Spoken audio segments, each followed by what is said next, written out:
All right, happy holidays rolling out. This is your host, Crystal Jordan, and I am here with a very special cover conversations. We are celebrating the movie A Holiday Chance, and it is my honor to welcome our guest, our first guest for this series, Richard Lawson. Trust me, his face is very familiar. We've been seeing him for years. Welcome to Rolling Out, Richard. Hey, thank you. It's good to be here. Well, I know that you have a lot going on because, like I said, we've seen your face for years. You've been one of those actors in Black Hollywood that we see that we've recognized, throughout the decades, playing a variety of different characters. But I think holiday movies have something that people. It's just so endearing because we're sitting around with the family and people get a chance to watch together. Do you enjoy seasonal or holiday movies? I do. I've done a number of them over the years. This might be my fourth or fifth holiday movie. A couple of years ago, I did a. It was a. It was a two-part. One was Royal Thanksgiving. I was. My last name was Royal, and so it was the Royal Thanksgiving and the Royal Christmas. Now it's the holiday Chance, and so my last name is Chance. So it seems like I just draw in these parts where I'm the patriarch of a family that's got issues Yeah. around. Absolutely. Well, like I said, you mentioned that you are the patriarch of this very successful family that is a part of an entertainment group. And I don't want to give too much away, but this family looks like, from the outside looking in, it looks like everything should be perfect. But as we, delve behind those layers for the holiday, and even moving forward, we see that that's not the case. Do you think there's any such thing as a perfect family? There is no perfect family. What is a perfect family? A family without issues, a family without dysfunction, a family without, you know, different points of views. One person wants one thing, one person wants another. And part of the beauty of family is the fact that nothing is perfect and you got to work your way through it because there's nothing in life. If we could get up every day and write the script for the day and have everybody play the part, then you would have a very boring life, really, you know. Uh, uh, but that's part of the beauty of living is figuring it out and dealing with the unknown. And then, when you find out who you are, when you have to deal with the unknown, and life is the unknown. It is. Absolutely. Well, this movie, A Holiday Chance, when I had a chance to watch it, it made me think of, I mean, obviously we're thinking about the holidays but it also, makes you think a lot about legacy and, as a father and a grandfather, and just a leader, what you want to leave behind. And then if that is going to gel well with your children, are they going to have that same vision? What are your thoughts on legacy as it relates to family and how in this film the father has created this empire, and his daughters are not necessarily doing it the way he would. So how do you think we deal with, especially from that position of the patriarch that's kind of set this up with leaving a legacy, but yet allowing your children to find their own way within that legacy? Well, that's a tough one, isn't it? Because your legacy, in terms of what you build, uh, you think that you want to pass it on to your children, and your children may not have the same desires. They may not have the same dream as you, and I mean, in my business, I've created a school, I've created a number of businesses, and neither one of my children are a part of that. But what they are is they're living their own dreams, which I Mhm. couldn't ask for more, is for them to live their own dreams rather than me having an expectation that they should follow in my footsteps. And the Mhm. reality is that only I can walk in my own footsteps. Someone else's shoe is not the same size. Someone's stride is not as long. So far be it from me to expect that they would be who I am. For them to be all of who they are, and to use the legacy, because there's a lot to legacy. Legacy is not only money. Legacy is principle and virtue and ethics and integrity and a way of life that makes the world a better place. Yeah. And the legacy that I would want them to leave most is a legacy where they make whatever they touch better. They make people, places, and things better because they have been there and they've given their heart and soul and their wholeheartedness to whatever they participate in. And that legacy lasts longer than any kind of money because you affect the culture, you affect people. And that's more important to me than anything. And I personally can say that all of my children, my genetic children and my bonus children are all incredible people, and they all make sure that the flowers are watered. That's beautiful. And that's such an amazing point that you brought up, that legacy it's not only speaking to money. And in fact, that's not even the thing that will last the longest. So I love that point. Before we go any further, because I want to ask you about your legacy is actually extending beyond your family, because you're mentoring and coaching and helping others that want to be in your field. But before we get into that, I want to play this, the clip, the trailer actually, for A Holiday Chance, so the audience can see a little bit of what we're talking about. Yeah. So let's play this clip, and then I want to come back and have you, give us a little bit more insight into this movie. Okay. What the hell are you talking about, man? You're my accountant. How could you let this happen? Our films have not been as successful as they used to be. Chance Vision has seen its best days. Are you saying that we're broke? You're making dumb moves, baby, and it's with your father's money. We have to do something quick or this company is gonna fold. Declined. Did you really just pop a bottle without your favorite daughter? You remember my daughter, Noelle? There's gonna be a lot of changes around here. What the hell do you think you're doing to my company? You just stop it. This is Christmas, for God's sake. Like Auntie Noelle. I want to be a boss like her. I gotta make this right with Naomi. You will. But I do want you to keep a conscious mind, never to take anything for granted. Not your family, not your health, opportunity, or money.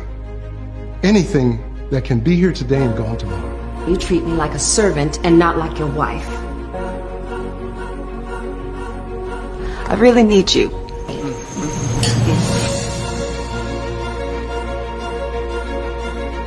Life, laughter,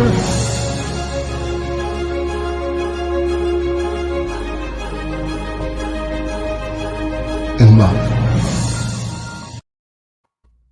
Like you said, life, laughter, and love. Life, laughter, and love. Exactly. Yes. I think those are three important elements that one must practice every day.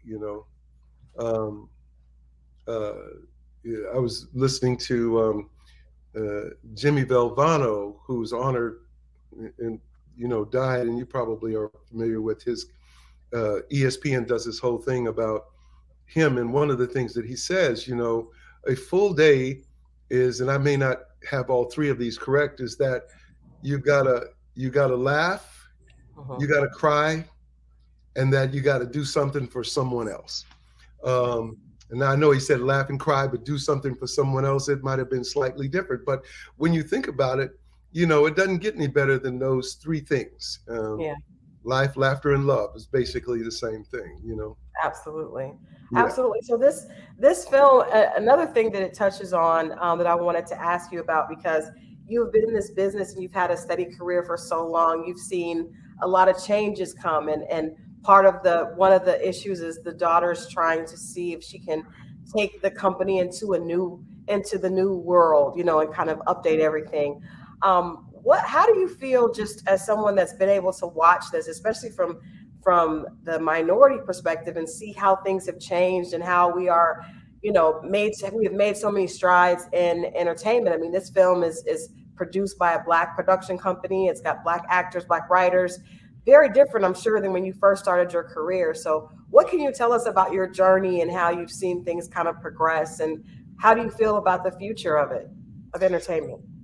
Right. Well, okay. So I came into the business in 1969. I'm probably big with your grandparents, and your grandmother knows me. But I've been in the business. This is my 6th decade in show business. The 60s, 70s, 80s, 90s, 2000 to 2010. Now we're going into the 7th decade, and I'm only 57. So, figure that out.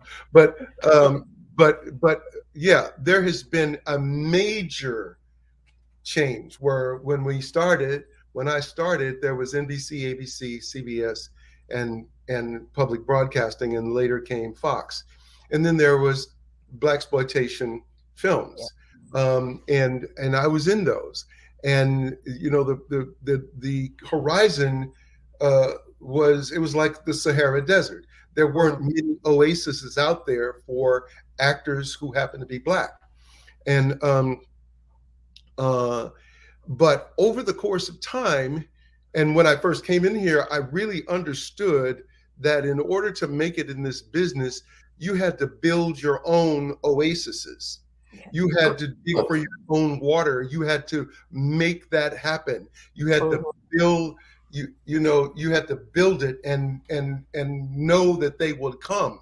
And so now when you look at what Manny Haley is doing, Black producer, Black director, Black cast, a lot of Black people in behind the scenes, and I look at my son-in-law. The harder they fall. The whole thing was Black created, and I look at so many other things that's happening today. You look on Netflix and you look on HBO, and you see a plethora of Black product. The iPhone has changed everything. So there's no excuse for people not creating content and creating product. One of the things that I teach is old school concepts and philosophies with 21st century delivered by 21st century technology. We have to understand that technology is king, and that we can utilize that, and it's accessible for all of us. You just have to know that you have to build it. If you see it, you can do it. And so things are changed. Are there still things that are still the same? Yes. Hollywood is still run predominantly by white men, 50s, 60s and up. And so there is that old school that we have to redistribute that wealth of knowledge and that power, and it's happening progressively. But there is no reason for any Black person today not to be able to have a dream and then go and make that happen. We take that. That is a great moment right there, from the words of the great Richard Lawson himself. There is no reason, no excuse if you have a dream. I was going to ask you, what is a consistent theme that you think has held you? Because to have the type of career that you've had for that many, I mean, that is amazing to have been, consistently working and consistently doing projects that, were impactful for that long. What has kept you relevant and working and not burnt out and not over this business and not ready to leave and retire and go, live someplace with your beautiful wife and not do this anymore? What keeps you connected and wanting to continue to be working in this business? Because I am following my purpose. When you're clear about your purpose, the why you do something, it's like Halley's Comet. It's a light that will never go out, and it will move through the universe with such power and such intensity and such enthusiasm and such intention that the world gets out of the way. The universe will make room and move aside because it's really clear. Because if you're clear about your purpose, it will last 1,000 lifetimes. It will never go out. Martin Luther King's purpose will never die. He's been dead for how many years? Yeah. And people are still have a consciousness about it. It's a little dim right now because we're not clear. And we're not clear about where we're going as a people. Hence the reason why I'm directing a film now called Black Terror that my Waco Theater Center that I'm the co-artistic director of with my wife. We're producing a movie about Black Terror, about the revolution and the kinds of revolution that needs to take place, because we're at a precarious place in time. In terms of, like, if you look at the next 50 or 100 years, what kind of world are we leaving our children? What kind of direction, are we going in? If we look at the past 400 years and we see where we are now, it's like, you know what? Things haven't changed that much. And if you look at January 6th, their revolution is already in play. That's true. So what are we going to do to take responsibility for our future? And I'm not talking about just picking up a gun.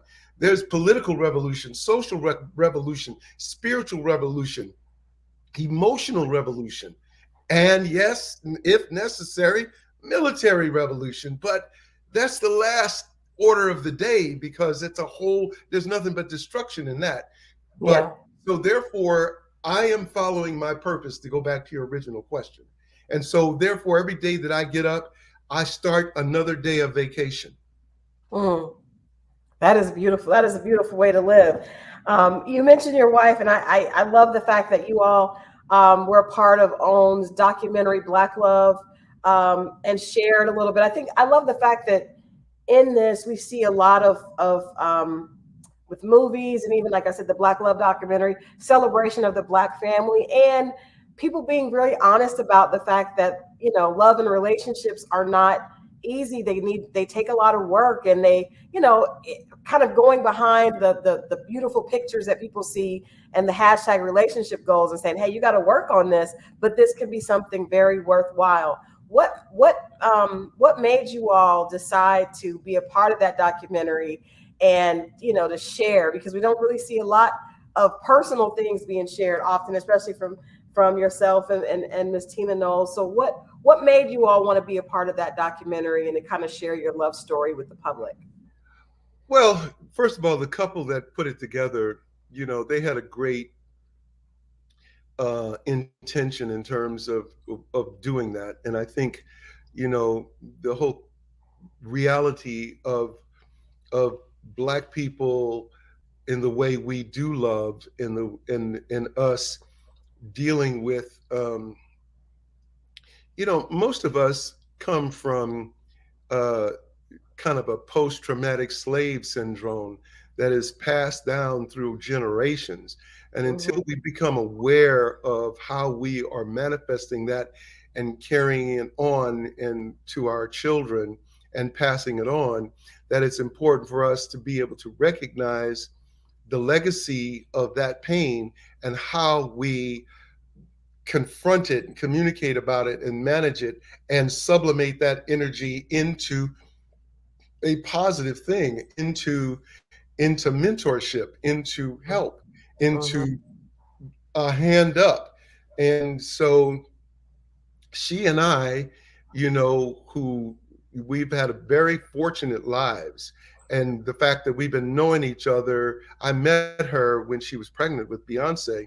And so we are two alpha dogs, and believe me, we have to negotiate who's in charge. And that ain't no joke, man, because she's been queen of her world for all those years, and I've been king of my world for all those years. And so we have to figure out whose lane is what. So her lane, I don't mess with it. And my lane, I don't let her mess with mine. You know, but at least we have clarity about the lanes we're in, and we respect each other's lanes. You know what I mean? Yes. And you know, and so, you know, it's not, everything is not perfect, and you know, we have days, but we know how to handle it. We know how to get through it and get to the other side of it. Yes. Right after I get through talking to you, I'm going to be going and doing her show. You know, and the subject of her show is what it's like to live with Richard Lawson. So well, I gotta ask you, because you know we're going into the holidays, and I wondered, is Richard Lawson the kind of husband that on, you know, during Christmas or Thanksgiving is sitting watching the game and waiting for the food to be prepared? Or do you have a signature dish? Do you cook? Do you get involved with that? What are you looking forward to? What's your role? What is your lane for the holiday celebration? What do you do? Set it up, put the tree up, go to the store, fix the so-and-so, set up the speakers. I'm not in the kitchen.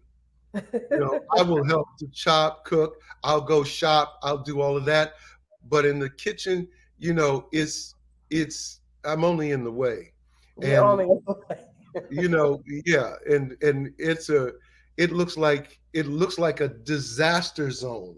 Yeah, I mean, that's how that's how it ends up being so amazing. Is that chaos before the storm, the calm before the storm before the calm, I guess.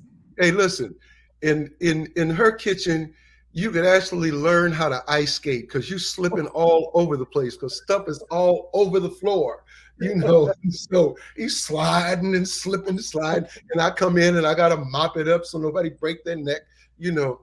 But no, I leave the food to her, and I do all the rest of the stuff. And you do all the honeydew stuff. Go get this, put that up, assemble that. What are you looking most forward to? And are you all going to get a chance to take off and take some time off for the holidays, or are you working and doing promo? Well, you know, I am, as I said, I'm in the middle of directing a film, and ironically, Tobias Trevelyan, who was in Holiday Chance, Mm-hmm. was my leading man in this film. Yes. And so we finished, last day of shoot was Monday. And so now I'm in the editing process. And so I'm spending like 16 hours a day working on the editing and all the other dynamics of getting this movie done. And it's a pretty unique movie, and not unlike other films, because this was a play that was done 50 years ago at the Public Theater in New York. So I have to find a way to take a play, which are words, and try to find the cinematic vision to bring those words to life, whereas not just talking heads. And so therefore, the way we shot it and what we had to do, it's a very intricate, challenging process. So I'm going to be doing a lot of editing, except for the days that I take off that I need, you know, that family days. But you will find me right here at the studio, you know, in the other room editing, or in the next room doing some reshoots, or doing all of that kind of stuff. So this is a work holiday for me. We just took a 2-week holiday in the Maldives that was unbelievable. So I'll let that serve as my holiday, if you will. What is your favorite thing? What is your favorite? You have a favorite dish? Do you have something that's your like staple that you have to have every Christmas holiday? You know, people ask me about, what's your favorite movie? What's your favorite color? What's your favorite? I don't have any favorites. I don't have a favorite per se. You know, I things that I am drawn to, things that I like, in the variety of foods, the variety of dishes. You know, if it's good, that is my favorite when I'm eating. You know, if it hits my palate and it makes me go, then that's my favorite. You know, you are present. You are very you are present. You're enjoying. I'm present. I am present. And I know, because that's the only moment I can deal with is like what it is right now, today. I Yes. can't live in the past, and I can't, project into the future, because I know that if I live this day 100%, that'll set up tomorrow. And so I'm present. I'm present. Now, let me say this. Tina should package her gumbo, because she makes the best Now, I'm from Louisiana. We're both from Louisiana. Okay. And quiet is kept, and ain't no quiet kept quiet anymore. We are distant cousins. And so distant. Right, We ain't right, got right. so we don't have to worry about no third eye or nothing. But we're from Louisiana, and and her family and my family were like 10 miles apart, but with the same last name, Broussard. Wow. And we both recently discovered that our great grandfathers the same. We have the same. But so she got her gumbo skills from the best. From the And best. she makes gumbo to die for. So maybe she'll make some of that for Christmas, Well, yeah, that definitely sounds like a good, not favorite, but something you could definitely enjoy and be present and enjoy. Yeah. Now, Well, that's one thing I can say. My favorite gumbo is her gumbo. you got it. Well, you better that better be the favorite gumbo. But it really is. It really is. Well, I thank you so much for hanging out with us. We definitely want to support your upcoming film once that's ready. Once you're ready to go with that, it's been a joy talking to you and hearing these gems. And then we're also fans of Tobias as well. He's an amazing actor, so definitely looking forward to seeing that. And an amazing person. That is important. He and his wife both worked in my film, and what I must say is to see them share their love, which was the sweetest thing and the most endearing and the most funny. It was a joy just to watch them be together, because they have such beautiful love together. I was just so proud of him as a man, and proud of them as a couple in terms of what they share. It's really beautiful. That's nice. That is beautiful. Well, can you leave us with any words of encouragement? I know the holidays are a beautiful time for many, but it's also a trying time for others that may not have family or may not have a loved one, especially a significant other. Any words of encouragement for people that may be going through a troubling time right now with the holidays coming up? Well, the first thing I'd say is never let your expectations get higher than your gratitude. And if you are present, then you will make the most of whatever is in front of you. And you can find joy in the smallest things. If you don't feel that you have what you want or have what you need and you wish you had more, find someone else to help and to do service of, and you'll find the greatest joy in the world, because you will be giving rather than receiving. And giving is always, it should be as equally as great as receiving. Oh, that is beautiful. Again, thank you so much, the great Mr. Richard Lawson. Thank you for tonight. And you all make sure that you stream. You can a Holiday Chance will be out on numerous networks, especially Amazon Prime and a bunch of pretty much anywhere networks are streaming. You'll be able to find a Holiday Chance and see this beautiful story, and to see more of Mr. Richard Lawson. Well, I'm going to wish you a very, very happy and beloved Merry Christmas with your family. Hopefully you won't work too much, but seeing as your work is like vacation, I guess it won't be bad either way. Listen, I'm gonna have a good time. Our family does. We do know how to celebrate, but that will happen. But thank you so much. Absolutely. I had a good time talking to you, and you're beautiful. Thank you. Enjoy your holidays, and we look forward. Like I said, we look forward to talking to you next year with your next project. Absolutely. All right. Thank you. All right. Well, thank you all for hanging out with us. Make sure you check out this cover. We talk all about A Holiday Chance, this amazing Christmas movie. And this cover story that I just finished talking to with Mr. Richard Lawson will be on Rolling Out's page as well. I thank you all for watching. I'm wishing you all a happy holidays, and we'll see you next time.